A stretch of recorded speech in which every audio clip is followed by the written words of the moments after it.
was got the- JV1 loon and a feasible. Who's got the Harrier? Side by side. Is it you, Paul? Yeah, Harrier's me. It's like I said, it's Lindberg, that's the instruction. And then I just happened to find that in a magazine, so that shows you what it looked like before it went together. It says, they're inexpensive, but can be modified to produce excellent replicas. Ooh. Lindberg yet? Yeah. So it says Lindberg on here too. Anyway, like I said, that looks like that, so. But I got rid of the box long ago, so. Like the monogram one with Yeah. the commercial. It actually was, I was told, I don't remember seeing it, but it was actually on television with Jimmy Stewart. That he and his family get together on Saturdays to build monogram models. Yeah. Oh, neat. It's the only TV commercial Jimmy Stewart ever made. Yeah. And I just happened to, I remember seeing one of these for the first time up at Payne Field at some kind of show up there. I was probably 19 or 20 or something, and I watched this thing come over, and all of a sudden I'd watch it stop, and I go, they can't do that. Then I watch it come down, it can't do that. First time I saw one of those things live was a Marine Harrier in Kadena.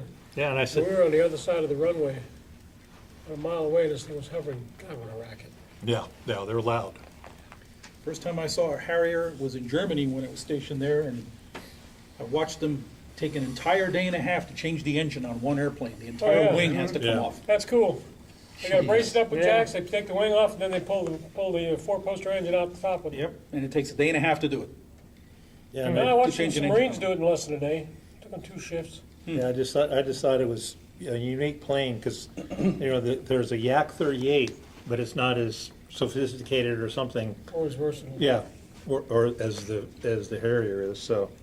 And then I was, just before I came here, I was at the Hobby Town, and they had this in there for $24, and I got it for like 22, so I saved a little bit. And my dad was involved with this, I don't know how much. But then he was also involved with the Dinosaur, which is another one which was the forerunner. The Dinosaur was the forerunner of the space shuttle. And like I said, I just got this. It's a repop. They just announced Revell that Yeah, they're coming out. So. And the guy at the shop says he just got this in. Yeah. So, And the bow mark was one of those things where they were victimized by the belief that manned interceptors were a thing of the past. Which is the missile that's, I thought it was this, but apparently it's not. The one that carried a 1 megaton device that it was supposed to launch when the Russian bombers weren't even out of their country yet, and they detonate this thing over their own airspace and wipe out an entire fleet of them with one blast. What missile was that? I mean, I know they went into the prototype stage in the 1950s with it, and then it just disappeared. When I saw this kit, I was thinking, I wonder if that's the one. Nike Hercules? well, no, Nike Hercules were smaller, but I mean, they look similar to this. I remember Well, that as a I was kid going in by the Germany. size, because here's Yeah. a guy here. I mean, this is huge. The one I read about, I don't remember what it was called, but it was enormous. Ajax, But this Hercules. thing flew at over Mach 3.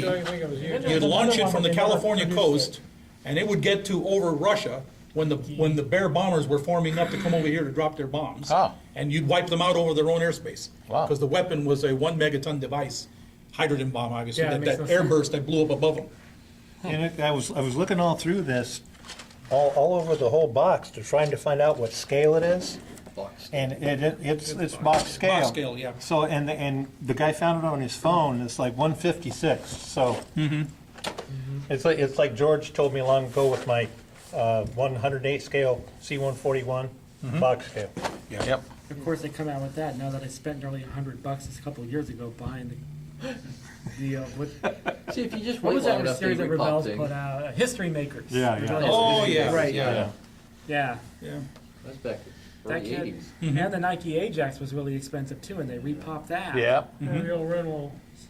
Just like you just said, you just wait long enough, they repop everything. Everything. It's a really crude kit. It's really Yeah, difficult oh, to yeah. put together, but it's beautiful when it's done. Tony, you can jazz it up. You can make a supersonic version of the supersonic American equivalent of the FI-103 Reichenberg project. Well, it's like Revell is repopping all of the old 32nd scale series Renwall kits. Yeah. Which oh man, they were my pride and joy when I was growing Some of up. them were really Because cool. everything worked Yeah, on the them. Nike. They all had moving Nike parts on them and Hercules. everything. Well, they're also repopping their old. Ajax. Who's doing it? I guess it's Revell doing the old monogram 130 fits maybe 1/32nd scale, the armor. Yeah. Yes, All their armor yes, all the old series, armor yeah. series, yes.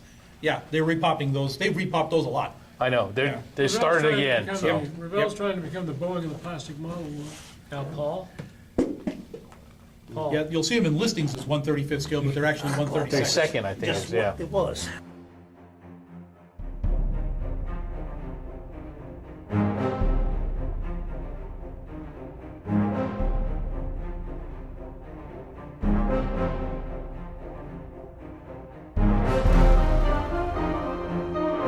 Thank you.